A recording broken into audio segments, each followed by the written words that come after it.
క్రీస్తునందు ప్రియ స్నేహితులారా, మన ప్రభువును రక్షకుడైన యేసయ్య శ్రేష్టమైన నామంలో మీ అందరికీ కూడా హృదయపూర్వకంగా శుభములు వందనాలు తెలియజేస్తున్నాను. ప్రభు యొక్క మహాకృపను బట్టి యూట్యూబ్ ద్వారా ఫాస్ట్ ఫుడ్ ఫర్ సోల్ అనేటువంటి ఆధ్యాత్మిక కార్యక్రమము నిర్వహించడానికి దేవుడు కృప చూపుతున్నాడు. ఈరోజు ఈ యొక్క ఆధ్యాత్మిక కార్యక్రమంలో మనము మనుష్యుని మెప్పు లేదా దేవుని యొక్క మెప్పు అనేటువంటి అంశమును మనము క్లుప్తంగా ధ్యానం చేసుకోబోతున్నాం. కాబట్టి ఈ యొక్క ఆధ్యాత్మిక కార్యక్రమము అనేక మందికి ఆశీర్వాదకరంగా ఉన్నట్లుగా తప్పక షేర్ చేయండి. అలాగే మీ యొక్క అనుదిన ప్రార్థనలో ఈ యొక్క పరిచర్యల గురించి మీరు ప్రార్థనలో జ్ఞాపకం చేసుకోవాలని ప్రభునామంలో మనవి చేస్తున్నాం.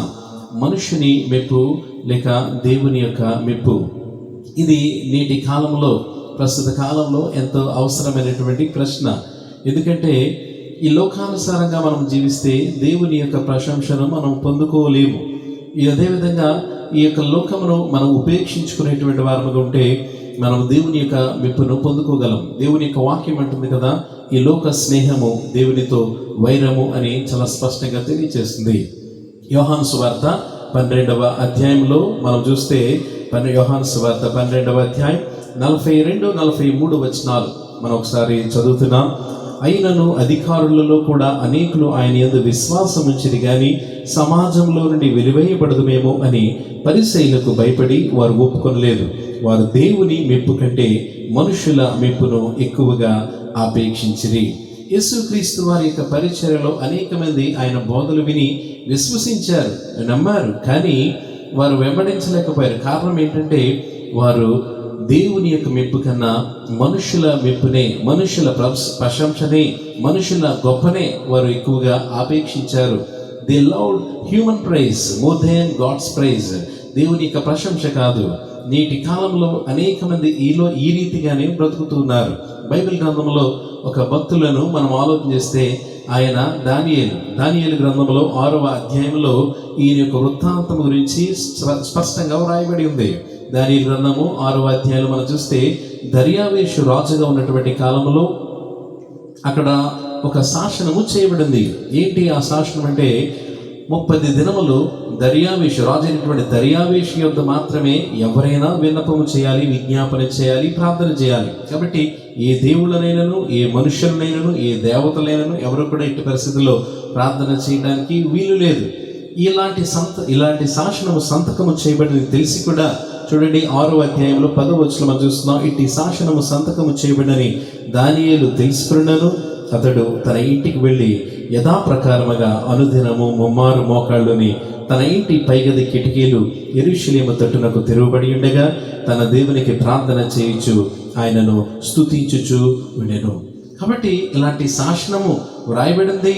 ఎవరైతే ఈ యొక్క శాసనం మీరుతారో వారిని సింహాల బోనులో పడవేస్తారు అని తెలిసినా కూడా దానియేలు దేవుని యొక్క మెప్పునే, మనుషుల మెప్పును కాదు ఆయన ఆశించింది, దేవుని మెప్పునే ఆయన ఆశించాడు. కాబట్టి తన యొక్క ఆధ్యాత్మిక జీవితంలో ఆయన ముందుకు కొనసాగినట్లుగా మనం చూస్తున్నాం. ఆ తర్వాత మనం ఆలోచన చేస్తే దానియేలు ఈ యొక్క శాసనమును మీరాడని సింహాల బోనులో పడవేయడం, ఆ యొక్క దేవుడు ఆ సింహాల నోళ్లను మూయించి మరలా సజీవుడిగా దానియేలు సింహాల బోనులోంచి బయటకు రావడం మనకందరికీ కూడా తెలిసినటువంటి విషయమే.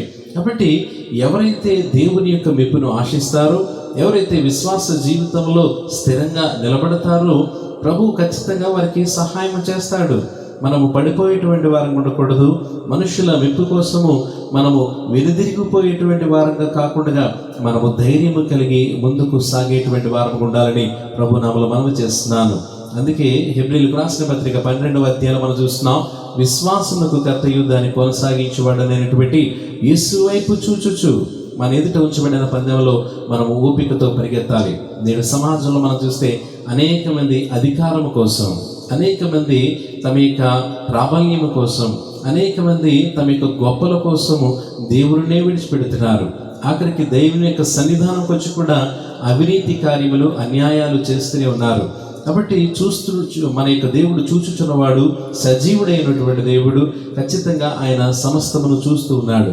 కాబట్టి ఆయన మన యొక్క జీవితానికి, మన యొక్క బ్రతుకుకు, మన యొక్క క్రియలకు ఆయన ప్రతిఫలం ఇచ్చేటువంటి వాడు. ఈ సమయంలో దేవుని యొక్క వాక్యం వింటున్నటువంటి మనము ఒకవేళ ప్రభువు మనల్ని దర్శిస్తే ఆయన మెప్పును మనము సంపాదించుకోగలమా? ఆయన ప్రశంసను మనము పొందుకోగలమా? బలా నమ్మకమైన మంచి దాసుడా అని మనం ఖచ్చితంగా ఆయన ప్రశంసను సంపాదించుకోవడం మనకు ఎంతైనా యోగ్యకరము. దేవుడు ఈ యొక్క మాటలను మనకు హృదయంలో దీవించునుగాక. ఆమేన్.